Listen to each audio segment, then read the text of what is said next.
안녕하십니까? 경제지식 네트워크 이병태입니다. 새로 만든 코너 한국경제 제점화 두 번째 강의를 시작하겠습니다. 제가 지난번에 대통령 앞에서 청년 대표가 찔찔 짜는 거에 대해서 이 한 사람의 감성을 넘어서 우리 사회가 모든 문제를 정부 보고 해결해 달라. 나는 피해자다. 이렇게 생각하는 그 소위 의뢰반란 또는 희생양을 자처하는 빅트무드 컬처의 한 현상이 아닌가 이렇게 이야기하고 있고, 전 세계적으로 선진국에서 이러한 문화 대전쟁이 일어나고 있고, 우리는 그것이 더 격렬하게 일어나고 있는 나라다. 그런 현상을 얘기했었습니다. 그때 그런 제 방송에 아마 댓글 중에서도 이병태 교수 당신 이야기에 대부분 동의하는데 이 부분만은 동의할 수가 없다. 지금 정말 청년들은 힘들다. 과거에 당신 때는 좋지 않았냐. 이런 말씀을 하는 분들이 있습니다. 그 점에 대해서 오늘 말씀을 드려보도록 하겠습니다. 이제 정말 고도 성장의 시절에는 저희가 좋았을까요? 지금 정말 힘들고 과거와는 다르다. 이 이야기에 대해서 우선 몇 가지 말씀을 드리겠습니다.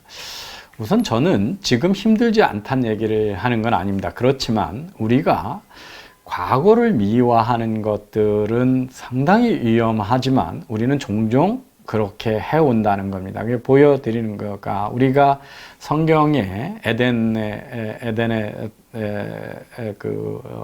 낙원으로부터 우리가 쫓겨나죠. 그게 신락원이고, 그래서 가든 오브 이든, 그러니까 옛날에는 정말 아주 평화롭고 좋은 세상이 있었는데 지금은 고난을 살고 있다라고 하는 것들이 우리가 흔히 하는 일이고요. 이렇게 해서 과거를 근데 자꾸 과거는 좋았다고 하는 과거를 미화하면 현재가 아주 고통스럽고 현재에 대한 불만이 많아지게 되죠. 그래서 제가 보여드리는 화면도 바로 그 심리학에서 이 과거를 로맨티사이징 하는 거예요. 낭만적으로 만드는 것은 현재에 대해서 아주 나쁘게 느끼게 되고, 그것이 행복한 삶을 살지 못하게 하고 우리를 괴롭힌다라고 하는 그 심리학자들의 분석에 관한 글입니다. 우리 이제 달리의 이 기억의 일관성이라고 할까요? 그 달리 그림 잘 아시잖아요. 시계가 막 늘어져 있는 거. 그러니까 우리 기억 속에 시간들이 막 제멋대로 해체돼서 기록된다라고 하는 겁니다. 그래서 워렌 버핏가 이런 얘기를 합니다. 미국의 보통 사람도 록펠러 시절에 록펠러보다 더 잘 살고 있다. 록펠러 시절에는 페니실린도 없었고요. 우리가 지금 먹고 마시고 누리는 것들은 다, 록펠러는 그 당시에 가장 큰 부자였지만 지금의 미국의 보통 사람들이 록펠러보다 훨씬 풍요로운 삶을 살고 있다는 것을 워렌 버핏이 이야기한 적이 있습니다. 그리고 경기가 막 불안하지만 옛날에는 이 경기 불안을 어떻게 대처해야 될지를 잘 몰랐었습니다. 그래서 미국같이 강대국에도 1860년에서 1900년 사이에는 그 기간 동안에 48%가 다 경기 침체 기간이었고요. 1900년서부터 40년 사이에는 그게 48%에서 46%로, 40년에서 80년은 15%로, 80년 이후로는 12%의 시간만이 불황의 시간으로 해서 우리가 경제의 변동이 심한 것 같고 불안감이 있지만 그래도 옛날에 비하면 그렇지 않다는 걸 알 수가 있고요. 우리 사회가 보릿고개를 넘고 그리고 북한처럼 쌀밥을 먹는 게 소원이고 고깃국을 먹는 게 소원이던 시절이 그렇게 오래전에 있지 않았다라고 하는 거고요. 애들은 태어나면 대부분 5살 이전에 상당 부분이 죽고 이랬던 것도 그렇게 먼 오래전 옛날 이야기가 아니라는 걸 기억해 볼 수가 있습니다.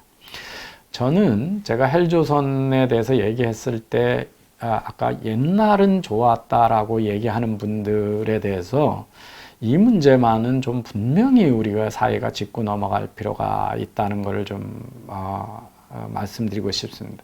보여드리는 거는요, 1970년부터 앞으로, 지금을 해서 앞으로 우리 사회의 인구 중에 교육 수준별 분포가 어떻게 바뀌고 있는가를 보여주는 그래프입니다. 보시면 위에 청색이 대졸자고요. 녹색이 중고등학교 하는 중등교육을 받은 사람입니다. 그리고 노란색이 초등교육을 받은 사람이고 빨간색이 교육을 받지 않은 무학자들의 분포입니다. 그 밑에 회색은 0세부터 14세니까 그 경제인구가 아닌 사람들의 구성입니다. 아직 교육 수준이 결정되지 않은 인구의 비죠.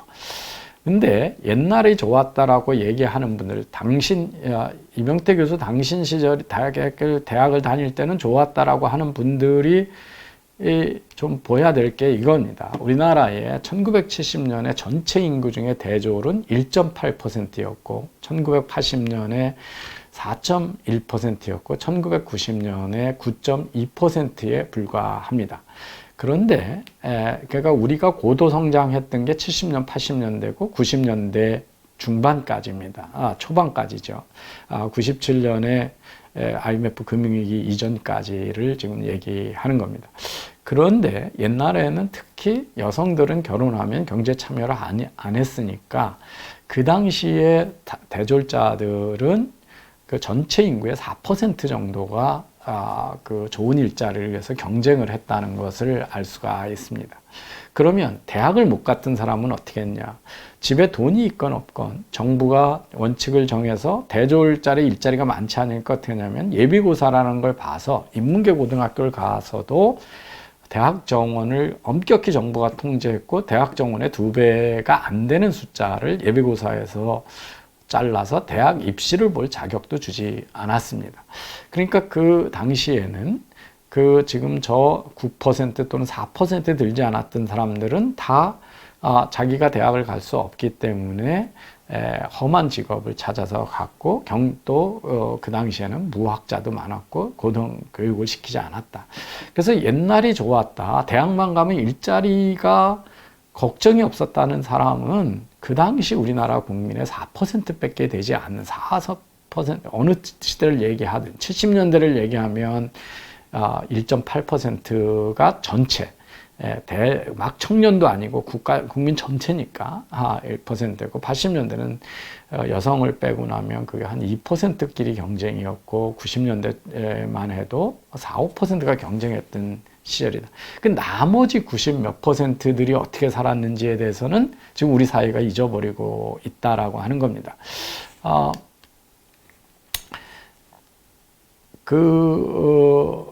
어떤 대학을 나온 거에 프리미엄이 얼마나 어떻게 달라지는가를 보시면요. 밑에 그 가로축은 그 사회에 가장 그 경제활동을 왕성히 하는 45세부터 54세의 대졸 비중이 어떻게 되느냐 하는 겁니다. 저 보시면 한국은 20%하고 30% 사이니까 한 25%가 되죠.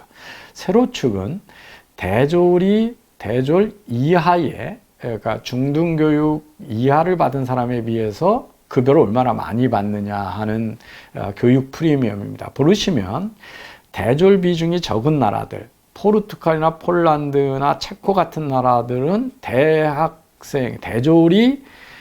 아닌 사람들, 중등교육 이하를 받은 사람에 비해서 4배 가까운 그 프리미엄을 누리는 반면에 우리는 한 2.5배 정도를 누리고 있고요. 우리보다 대졸자가 훨씬 많은 이스라엘이나 카나다나 핀란드나 오스트리아, 노르웨이 가면 그 프리미엄이 1.5배 수준으로 낮아진다는 걸 볼 수가 있습니다. 즉, 지금 북구 유럽이 평등하게 보이는 교육 격차에 비해서 평등하게 임금 격차가 안 나는 이유는 뭐냐면 거기에는 대졸자 비중이 많기 때문에 대졸의 희소성이 없기 때문에 덜 받는 거죠. 그러니까 우리나라도 과거에는 대졸자 비중이 워낙 적었기 때문에 일자리도 쉽게 잡을 수 있고 어마어마한 프리미엄을 누렸지만 그 비중이 점점 줄어들고 있고 앞으로도 더 많이 줄어들 거다. 왜? 우리는 앞에서 그림에서 보셨듯이 이제는 전체 국민 중에 30%가 대졸자가 됐고 청년들은 80%가 대졸이라고 하는 현실이기 때문에 그렇습니다. 그리고 2050년에 가면 국민의 반이 대졸로 바뀌는 전 세계에서 가장 고학력 사회가 된다는 겁니다. 그래서 일자리와 임금은 내가 경쟁 노동력에 비해서 얼마나 가치 있는, 희소성이 있는 재능을 가지고 있느냐에서 결정되는 거지, 내가 일을 가서 얼마나 열심히 했느냐 하고, 내가 하루 먹고 사는데 돈이 얼마나 많이 드느냐라고 하는 물가 수준에서 결정되는 건 아니라는 겁니다. 그래서 자꾸 임금을 마치 인간에 대한 노동의 가치에서 결정되는 것처럼 사회주의적인 얘기를 하면서 꼴랑 150만 원, 200만 원 가지고 어떻게 사느냐 이렇게 얘기를 하는 거라든지, 과거에는 대졸자들은 과거에 아주 극소수만 아니 좋은 일자리에 좋은 직장을 잡았던 걸 가지고 과거에는 다 좋았다고 얘기하는 것은 우리나라의 지금 사람들이 과거를 어마어마하게 미화하고 정확한 데이터를 보고 얘기하는 거 아니라는 겁니다. 그 대졸이 우리나라에서 특별한 기술이 없는 대졸은 이제 그 청년 인구의 7, 80%로 90년대 고졸이나 중졸보다도 희소성이 없는 인적 자원이라고 하는 것을 우리 사회는 인식해야 됩니다. 그 대학을 나온다고 해서 다 돈을 많이 버느냐, 어떤 그 경제 변화에 따라서 어떤 기술을 가지고 있느냐에 따라 전혀 다르다는 거죠. 스탠포드 대학에서 전산학을 전공을 하면 앞으로 20년 동안 투자한 금액에 비해서 한 161만 불에, 그러니까 한 20억의 이익을 본다라고 하는 거죠. 그 4년 동안 투자한 돈에 비해서 20년 동안 벌어들 돈이 이자를 다 감안해서 계산해도 한 20억 정도의 초과 이익이 나는 투자라는 거 합니다. 그런데 그렇지 않은 학과들 또는 이름 없는 학교에 가면 마이너스 투자가 됩니다. 그래서 미국에 여기 보시면 가성비로 자기 투자한 금액에 대해서, 여기 이제 하비 머드 칼리지 같은 경우에 4년 동안 총 투자되는 금액은 23만 7,700불이다. 그러니까 미국의 학비가 얼마나 비싸신지 보면 생활비하고 전부 해가지고 4년 동안에 한 2억 한 5천이 훨씬 넘는 돈이 들어가고요. 그렇지만 그렇게 해서 졸업을 하면 이 투자한 금액을 다 빼고도 한 100만 불 정도, 10억 불 정도의 초과 이익이 나와서 이게 가성비 높은 대학들의 리스트입니다. 그래서 거기서 이제 대학, 여기 보면 스탠포드 같은 경우에 전체적으로는 80만 불의 초과 이익이 있는데 아까 컴퓨터 사이언스 같으면 그의 2배. 그래서 스탠포드 나온 사람들의 평균에 비해서 2배가 넘는 162만 불 정도의 초과 이익이 나니까 지금 빅데이터다 인공지능 시대다 그래가지고 컴퓨터 사이언스 했던 것들은 희소성이 있는 노동력이고 나머지 노동력이 아니기 때문에 이렇게 임금에 큰 차이가 나기 때문에 제가 드리고 싶은 말씀은 대학이라고 하는 학위는 노동시장에서 아무 의미가 없다는 거죠. 그게 그 산업이 요구하는 수요에 맞는 남이 못 가지고 있는 차별성 있는 프리미엄 스킬을 누가 가지고 있느냐를 가지고 임금이 결정된다는 거고요. 보시면 지금 미국의 긴 역사를 한번 보시면 1964년서부터 2009년까지입니다. 그 중에 이 빨간색이 뭐냐면 고졸에 대비 대졸의 공급입니다. 그러면 64년서부터 80년대까지는 대졸의 공급이 급격히 이제 늘어나죠. 그러니까 학력 인프레가 일어나고 있는 겁니다. 그러면 그 대졸들이 고졸에 비해서 받는 급여 차이는 청생입니다. 그렇게 되면 대졸의 공급이 늘어나는 만큼 고졸의 그 급여 차이에, 상대적인 급여 차이에 그 격차가 줄어들고 있고, 그 고졸에 비해서 대졸의 공급 비중이 줄어드는 순간 다시 급여 차이가 늘어나는 걸 볼 수가 있습니다. 그래서 결국은 어떤 노동력의 희소성에 따라서 임금이 결정된다는 걸 보실 수가 있고요. 우리나라는 여기 OECD의 2016년인가의 자료인데요. 보시면 저 가운데 OECD 평균보다 오른쪽으로 세 번째가 한국입니다. 그래서 하늘색이 그 대졸자의 프리미엄이고요. 그 다음에 대졸이 아닌 중졸 이하가 검은색으로 얼마만큼 상대적으로 페널티를 받냐. 그런 거 보면 우리나라는 대졸자 프리미엄이 OECD에서 평균보다 적은 나라죠. 그만큼 대졸자가 많아진 영역이라는 걸 볼 수가 있습니다. 그리고 지금처럼 대졸자를 계속 양산하면 점점점 대졸자의 프리미엄이 적어지게 되죠. 그래서 그 프라임 워커들, 그 가장 노동을 많이 하는 45에서 5세 장년층 중에 대졸자의 비중이 어떻게 되냐. 꼭 유럽은 고등학교 졸업 때 바로 대졸자가 되는 게 아니라 직장을 일찍 시작했다가 중간에 전부 해서 전체적으로 보면 스웨덴, 노르웨이, 덴마크, 벨기에 이런 나라들이 대졸자 비중이 크기 때문에 대졸자의 프리미엄이 적다는 걸 알 수가 있습니다. 그래서 냉혹한 수요 공급에 의해서 결정이 되는 거고요. 우리나라의 대졸자들이 어려워지기 시작한 거를 보시면 지금 왼쪽의 그래프는 우리나라의 고등학생의 대학 진학 비율입니다. 그래 보시면 90년대의 초에 38% 정도에 머무르던 것이 2007년에 82%까지 급격히 대졸자를 양산해 왔는데, 그 과정에 우리나라는 산업 구조조정을 잘해서 대졸자라 필요한 일자리가 늘어난 게 아니라 IMF라고 하는 불행한 시대를 맞았고, 그래서 산업은 대졸자를 흡수할 수 있는 능력이 별로 확대가 되지 않았는데 유지가 됐을 뿐입니다. 그런데 대졸자만 양산해 놓으니까 오른쪽에 보시면 97년 IMF 때 13% 올라갔던 청년 실업률이 IMF가 끝났는데도 이게 6%대로 유지되고 더 밑으로 못 내려오는 게, 일반인들은 다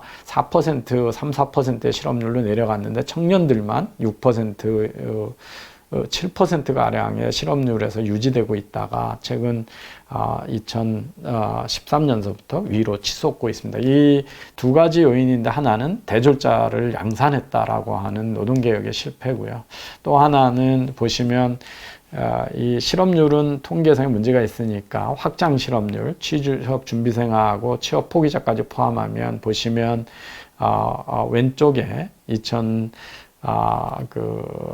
13년서부터 제 위로 치솟고 있습니다. 그거는 2013년에 우리나라 노동개혁하면서 그 작년에 은퇴 연수를 60세로, 만 60세로 법제화해서 기업들에서 55세, 58세에 은퇴하던 장년들을 60세까지 일하게 해주면서 청년들이 취업할 수 있는 기회가 줄어든 거하고 거의 궤를 같이 합니다. 그거는 얼마나 무모한 정책이었냐 하면, 베이비 부머 세대의 오른쪽에 보시면 55에서 59세가 우리나라에서 가장 인구가 많은 연령층인데, 여기가 은퇴하는 나이인데 이들을 3년에서 5년 더 일하게 해줌으로써 밑에 20대 중반의 베이비 부머보다 훨씬 적은 그 인구가 취업하는 문을 닫아버렸다라고 하는 거를 보실 수가 있습니다. 그렇지만 전체적으로 과거는 지금보다 훨씬 불안했고, 소비도 수준도 낮았고, 정부의 보호 정책도 없었고, 취업 기회도 아주 대학을 갈 수 있는 사람을 소수로 제한을 했기 때문에 그거에 혜택을 받은 사람들은 과거가 좋다고 기억하실지 모르지만, 대부분의 우리나라 중장년층은 중학교, 고등학교를 졸업하고 용접공으로 또는 공장 현장에, 우리는 그때 공순위 공들이라고 그러면서 커리어를 시작을 했고, 다행히 우리 그런 기업 중에 대기업으로 큰 기업에 취업한 사람들은 상당히 높은 임금을 받는 거로 됐고, 경제성장의 결과지, 그 당시에 노동자로 가고 공장에 가서 일했던 거는 지금 공장보다 더 안전하고 더 쾌적하고 더 임금을 많이 주는 직장이 아니었다. 그 당시에 기대 수준이 낮았기 때문에 그리고 대학을 갈 수 있는 인원을 소수로 줄였기 때문에 그걸 수긍하고 살았다는 것만 차이가 있지 그 시절이 지금보다 좋았다고 하는 것은 경제 통계하고 전혀 맞지 않는 얘기다. 그럼 왜 우리는 과거를 낭만적으로 기억하느냐 하는 심리학적인 이론이 있습니다. 보시면 이게 놀라운 96년의 논문인데요. 병원에서 이렇게 치료를 하거나 아주 물고문을 찬 물에다가 공부를 해서 만약에 그 고통의 그 강도를 한 7레벨로 한 8분 동안 지속한 그 환자 A가 있죠. 근데 이 고문을 고통스러운 치료나 물고문 같은 것들을 높은 강도로 8로 유지하다가 한 15분 하고요. 중단했다가 다시 그 다음에 8 수준이 아니라 4 수준으로 낮춰서 한 10분을 더 하면 전체적으로 고통스러운 치료나 고문의 기간은 환자 B가 훨씬 크죠. 그런데 나중에 고통을 기억하는 거는 A가 훨씬 강하다는 겁니다. 왜냐하면 끝날 땐 높은 고통 수준에서 끝난 거하고 높게 했다가 끝에 가서 낮춰지면 우리가 기억하는 거는 점점 덜 고통스러웠던 변화를 기억하기 때문에 마지막 단계를 기억하기 때문에 그렇습니다. 그래서 피크 시점을 기억하는 게 아니라 엔드 시점을 기억한다. 그래서 이게 피크 엔드 룰이라고 하는 심리학적인 고통을 기억하는 겁니다. 그래서 과거에 우리는 다 고통스러웠는데 다 이제 열심히 노력해서 어른이 돼서 잘 되면 고생은 젊어서 사서 하는 거다. 이렇게 되는 거고 옛날이 다 낭만적이었고 그 시절이 좋았다고 기억하는 것은 우리의 그 두뇌가 그렇게 프로그램되어 있기 때문이라고 하는 겁니다. 그래서 이 젊어서 고생은 사서도 한다는 말 이런 것들은 다 과거가 낭만적으로 느낀 것은 지금이 잘 됐기 때문에 결과가 잘 됐기 때문에 과거의 고통을 기억 못한다라고 하는 이론이 있어서 그럽니다. 그래서 옛날이 좋았냐? 옛날도 훨씬 더 험하게 살았다. 그리고 그런데 옛날에 좋은 사람은 있었다. 저같이 운이 좋았던 소수의 대학을 갔던 사람들, 제가 대학을 입학하던 시절에는 우리 80년대 초에는 우리나라 국민의 4%만이 대졸자였기 때문에 그 중에서도 여성들은 집에 가고 경제활동을 참여를 안 했기 때문에 2%였고 그 중에서도 서울에 있는 4년제 들어간 사람은 극소수였기 때문에 그 당시에는 대학만 들어가고 데모하고 학교 수업 안 해도 기업들이 보면 대학을 들어간 거는 그 사람이 인텔리전트고 노력하는 사람이라는 거기 때문에 데려다가 훈련을 시키면 금방 배울 수 있었기 때문에 어느 대학 나오고 그 소수의 2% 또는 4%에 안 되는 소수자들한테는 기회가 열려 있었지만 96%는 그러지 않았다. 오늘날 특별한 새로운 4차 산업혁명, 서비스 혁명이 정보화 혁명이 일어나는데 아무런 어떤 차별적인 기술이 없는 대학 졸업장은 제가 대학 갈 때 중졸이나 다름없는 그거보다도 더 낮은 수준의 희소성을 갖추고 있다라는 거고요. 우리나라는 이미 그 중추적 노동력이 되는 45에서 54세의 25% 이상 이미 대졸이기 때문에 그런데 우리나라에서 250인 이상의 사업장에 정규직으로 취업을 해서 제대로 급여를 받을 수 있는 직장의 비율은 8%에 지나지 않는다라고 하는 현실을 생각을 하면 그 학력의 인플레와 일자리의 미스매치가 가져오는 지금의 불안을 제가 부인하는 게 아니라 그 불안은 맞지만 과거가 좋았다는 얘기도 과거에 대한 세탁에 지나지 않는다는 얘기를 합니다. 그 미국에서도 똑같은 이야기를 합니다. 여기 보시면 미국의 제너레이션 Y, 그러니까 80년에서부터 90년 중반에 태어나서 지금 막 경제 활동을 시작하는 사람들이죠. 25세에서 30세 되는 사람들이 우리 어머니 세대에는 베이비 부머 세대에는 정말 행운이었다. 그때는 그냥 대학으로부터 바로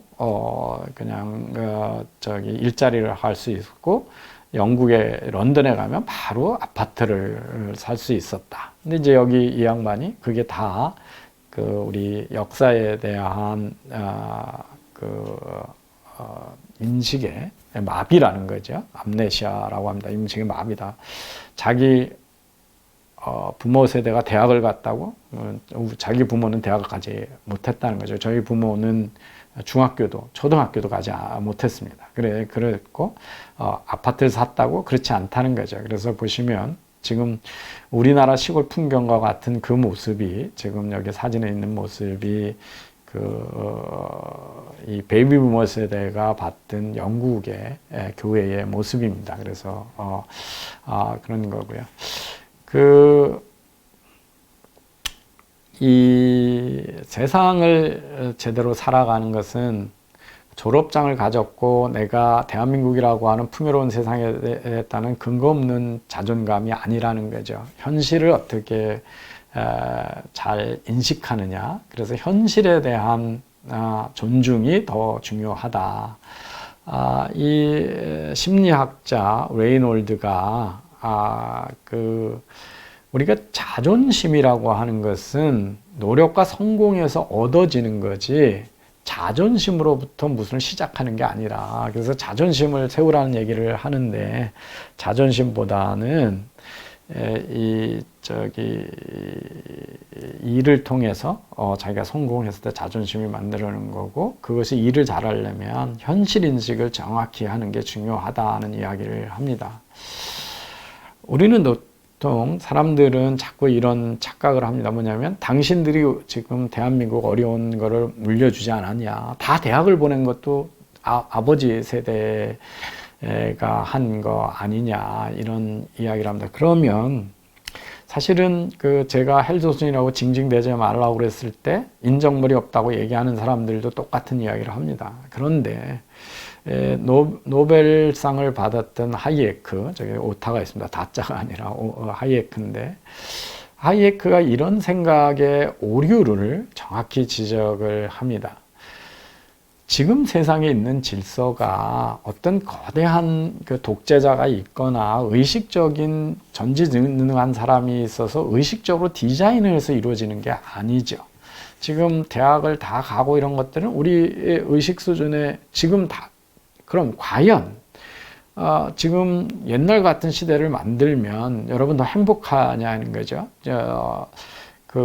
집에 돈이 있건 없건 여러분의 선택한테 맡기지 않고 정부가 예비고사를 봐서 지금 중국처럼 국민의 20%만 대학 시험을 볼 수 있는 자격을 주고 80%는 다 고졸로 만족하고, 아니면 고졸도 너무 많으니까 그러면 옛날처럼 저희 선배 세대는 중학교를 갈 때도 입시를 보게 했고요. 저는 고등학교 갈 때 입시를 봤습니다. 그리고 고등학교에서 대학 갈 때도 예비고사를 보고 본고사를 봐서 국가가 중학교, 고등학교, 대학 정원을 철저히 통제하고 그 수준에 못 미치는 사람들은 다 교육기회를 안 주는 그런 강요된 세상이 더 여러분이 행복할 세상이라고 생각하느냐 하는 거죠. 세상에 있는 우주는 수많은 사람들의 판단과 의사결정 결과로 만들어진, 거기서 발현된 질서지 위에서 탑다운으로 디자인된 세상이 아니라는 거죠. 그래서 지금 타임머신을 타고 지금 우리 기성세대가 다시 옛날로 돌아가면 지금 세대들한테 무한히 많은 일자리를 주는 세상을 만들 수 있었느냐? 그렇지 않다라는 거 하는 거죠. 그렇지 않다라는 거는 제가 다음 방송에서 우리 나라 밖에 선진국의 청년들은 우리보다 더 어려운 일자리 문제에 정착했다는 걸 봐도 알 수 있습니다. 그러니까 그래서 이 하이에크도 이 수많은 사람들의 자발적인 의사결정이 만드는 발현된 질서를 우리가 존중을 해야지 너를 존중해서 되는 게 아니라는 겁니다. 그래서 나의 자존심을 세우고 내가 이 돈 봐가지고 나가 어떻게 하느냐 이런 얘기를 한다는 거 의미가 없고요. 그래서 이 앞세대가 다시 돌아가서, 앞세대는 주어진 자원 하에서 그 세대가 할 수 있는 최선을 다해서 살았고 그 결과가 오늘인 거지, 지금 이렇게 될 줄 알고 돌아가서 다른 디자인을 할 수 있느냐? 그렇지 않죠. 그럼 지금 세대도 마찬가지입니다. 저희가 그러면 우리 세대가, 여러분 세대가 다음 자식 세대, 손자 세대가 어떻게 될 줄 알고 지금 계획해서 그렇게 사냐 하냐. 그렇지 않죠. 우리는 그냥 각자의 인생을 주어진 역에서 최선을 다해 살아가는 거고 그 세대가 어떻게 될지는 아무도 예측을 할 수가 없습니다. 그런데 어떻게 앞에 세대가 여러분이 일자리가 어려워질 거고 다 대학 갈 걸 생각해서 다른 세대를 의식해서 살았냐라고 하는 것은 세상의 질서가 어떻게 잡히는지에 대한 거대한 오해에서 비롯된 거라고 하는 겁니다. 우리는 나쁜 소식에 더 잘 반응하게 돼 있다라고 하는 것을 우리 지난번에 이성적인 낙관론자의 책에서 이미 얘기를 했고 다른 제가 주제에서 많이 얘기를 했습니다. 그런데 지금 세상은 과거보다 훨씬 풍요롭고 안전한 세상입니다. 그리고 내 기대만큼 세상이 기회를 주지 못할 뿐이지 과거가 지금보다 좋다는 것도 아닙니다. 그래서 우리는 늘 나쁜 거에 더 주목을 끌 수 있게끔 우리 뇌 자체가 그렇게 되어 있습니다. 왜냐하면 진화론적으로 위험을 먼저 감지해야 생존을 하기 때문에 그렇습니다. 그렇지만 부정적인 거에 집착을 해서 본인이 부정적으로 되면 우리가 현실을 제대로 볼 수 있는 힘도 안 생기고 남의 탓을 하게 된다는 거죠. 우리는 이상한 지금 문화혁명이 있습니다. 국제시장을 보고 과거의 독재 시절, 과거의 개발 시절을 미화한 정치영화라고 합니다. 여러분, 우리나라에서 먹고 살 수가 없어서 대학을 나온 청년들이 독일에 가서 광부가 되고 간호사가 되는 게 이게 과거를 미화한 건가요? 아니죠. 과거 세대가 지금 세대가 생각하는 것처럼 그렇게 풍요롭고 아름답지 않은 세상을 살았지만 우리는 역사 속에 개인이 주어진 여건 안에서 그냥 각 세대가 최선을 다해서 살아온 결과 여기까지 왔다는 이야기를 하는 겁니다. 그래서 우리 사회가 이런 걸 가지고 정치적으로 과거를 미화하는 거다. 그럼 미화하지 않으면 과거 세대가 저 영화보다 훨씬 더 풍요로운 세대였다는 얘기인 건지 저 영화가 그러니까 우리가 최선을 다했으니까 당신들 최선을 다하라는 얘기가 틀렸다는 얘기인지를 우리 사회는 한번 돌아봐야 됩니다. 우리가 헬조선을 개탄하는 이유는 지금 경제 불안의 심리가 없다는 얘기가 아닙니다. 제가 그 공감을 못하는 게 정말 경제가 불안하죠. 이 청년만 불안한 게 아니라 은퇴하는 장년도 불안하고 노인들은 자살을 많이 합니다. 그런데 이 경제 불안과 분노의 근본 원인이 뭔가를 알아야 이 근본 원리를 알아야 현실 인식이 있는 거고 아까 현실을 리얼리티를 에스티마하지 셀프를 에스티마하지 마라. 리얼리티를 레스펙트하지 너를 레스펙트하지 말라고 하는 것들이 우리가 자유주의자들이 같이 한 노력인데 이게 만약 마치 헬조선은 한국의 현상이 잘못됐고 과거 세대가 잘못했다라는 것을 전제하고 있습니다. 그래서 재벌 구조가 이 세대를 만들었고 앞 세대가 우리 세대한테 나쁜 국가를 부족한 국가를 물려줬고 양극화가 와서 이렇게 됐고 보수 정권이 이렇게 만들었고 신자유주의가 만들었고 강성 노조가 됐고 다 우리 사회가 잘못되어 있다는 겁니다. 그런데 저런 구조가 아닌 다른 선진국들도 지금 다 청년이 어렵다면 그 원인이 뭔가에 대해서 우리는 똑바로 이해를 할 필요가 있습니다. 그래야 현실이 뭔지를 알아야 우리가 대처를 할 수가 있죠. 근데 현실을 무조건 한국의 모든 게 잘못됐다라고 전제하는 순간 우리는 더 이상 이게 종교적인 신념이 되고 이념적 신념이 돼서 원인이 뭔지에 대한 이야기를 하지 않게 됩니다. 그냥 한국은 잘못됐다라고 이야기가 되는 거죠. 그리고 해결책으로 바로 얘기하는 게 박수를 받습니다. 부를 재분배시켜주고 무상복지를 하면 해결되는가? 해결되지 않습니다. 해결되지 않는다고 역사가 증명을 했고요. 청년 위로해서 그래 너 불쌍해 아파. 그럼 계속 아파라는 얘기인가요? 그 다음에 뭘 어떻게 하라는 거냐 하는 거죠. 그 이상의 이야기를 우리가 할 수 있어야 이 현실을 인정하고 그거에 타겟책이 보인다는 점에서 과거를 는 좋았다. 이야기는 어마어마한 기억 조작이고 과거 미화다. 그 이야기를 말씀드리면서 다음번에 그 근본적인 원인이 어디 있는지를 우리가 더 천착을 하고 그러니까 어떻게 해야 돼야 한국은 어떻게 해야 될까? 우리는 냉혹한 현실이라고 하는 거는 과거가 좋았고 현재가 같다는 것들이 기억 조작이고, 그렇지만 과거도 고난했고 현재도 고난하고 미래도 고난할 겁니다. 그래서 어디도 천국은 없고 인생은 고단한 거다. 그런데 시대 상황에 따라서 다 다르기 때문에 우리가 우리 현실을 얼마나 정확히 봐야 되느냐에 대한 점에서 오늘은 제가 지난번에 문화 이 대전쟁, 사회 탓을 돌리고 남의 탓을 돌리는 것들이 얼마나 위험한 문화의 타락인가를 말씀드렸고, 그랬더니 반론에서 과거엔 좋지 않았느냐 그런 얘기했는데, 과거가 좋다 안 좋다는 것도 주관적인 관점이지만 대부분은 우리의 기억의 조작의 결과다라고 하는 거고요. 그리고 과거가 좋았다 한들 돌아가서 새로운 이 미래를 알고 그렇게 기획을 하는 그 구조주의적인 생각, 국가주의적인 생각, 탑다운의 생각, 나라가 뭘 만들어준다는 생각은 틀렸다. 지금도 당신들도 다음 세대, 그 다음 세대, 손자 세대를 위한 세상을 예측도 못하고 그렇게 그들을 위해서 지금 다른 선택, 당신의 이익을 벗어난 선택을 하지도 않는다. 그래서 그런 논리는 다 틀린 논리다 하는 말씀을 오늘 말씀드렸습니다. 다음 시간에 계속 이어서, 그러면 경제 불안의 원인, 근본 원인은 뭔가, 우리 경제가 타개해야 될 문제는 어디에 있는가 하는 이야기를 계속 방송을 통해서 여러분과 함께 의견을 나누도록 하겠습니다. 감사합니다.